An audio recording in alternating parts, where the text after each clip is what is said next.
ఒడి బియ్యం పోయెరమ్మ గౌరీదేవికి, పరమ పావని అయిన పార్వతమ్మకి. వడి బియ్యం పోయెరమ్మ గౌరీదేవికి, పరమ పావని అయిన పార్వతమ్మకి.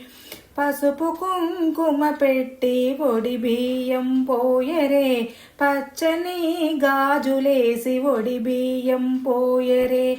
పసుపు కుంకుమ పెట్టి ఒడి బియ్యం పోయరే, పచ్చని గాజులేసి ఒడి బియ్యం పోయరే. సౌభాగ్యదాయినికి ఒడి బియ్యం పోయరే, సౌభాగ్యదాయినికి ఒడి బియ్యం పోయరే. పరమేశ్వర పట్టపురానికి ఒడి బియ్యం పోయరే, పరమేశ్వర పట్టపురానికి ఒడి బియ్యం